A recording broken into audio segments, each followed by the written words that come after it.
An estimated 1.3 billion mobile workers conduct work outside of a traditional office today. Workers now demand greater flexibility, leaving some employers struggling to provide a workplace that works. Defining the right mobile workplace is one of the hot topics experts debated at the CoreNet Global Summit in Las Vegas. Jones Lang LaSalle's Peter Miskovich points to engagement as the key element for success. The real key is engagement by employees, by management, across the organization in terms of ensuring that you have engagement and buy-in at all levels for mobility to be a success. While engagement is essential, the panelists stressed there are a number of workplace barriers that companies typically face.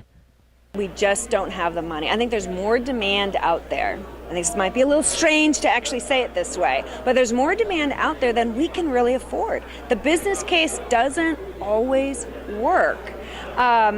In general, it's a great business case, but it doesn't work everywhere, and we can't afford to do it all at once. So balancing out which locations are the priority and then how we go about executing that while balancing the change management with who's going to accept it and who we can use as our first adopters and then our later adopters. So it's a challenging situation.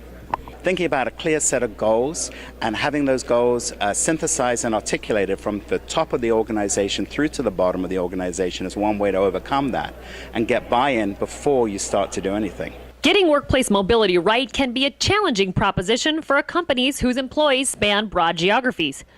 65% of Accenture's workforce is millennials. I think the key thing is we really design with technology in mind first and foremost, because I think the office is becoming, the laptop is becoming the handheld device, and we're finding that in all parts of the business. Whether you're a consultant, whether you're at a corporate function, it's very much that direction. Within certain geographies, the demographics change, but we really design for the future and for the emerging workforce. Johnson's company is trying co-working at peak activity levels to increase mobility for his workforce. He's excited about how worker choice will improve in the next phase of mobile work. In many countries around the world, we use third places to support peak activity. I think what's sort of more interesting as we start looking about this in the future is how can individuals make choice on an individual basis that provides locations that are sort of better than the corner coffee shop for them to work, but still doesn't necessarily require them to go into the office or to size offices to support them. Peter Miskovich cautions that companies of all sizes cannot afford to ignore how technology is influencing today's mobile worker.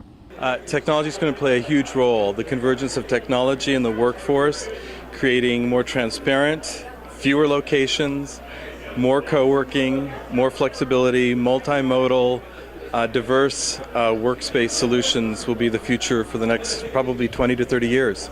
The debate on which office space solution really works to capture today's mobile workforce is going to continue on. But the executives here at CoreNet know that they've got answers to solving these problems. I'm Paige Steers reporting from the CoreNet Global Summit in Las Vegas.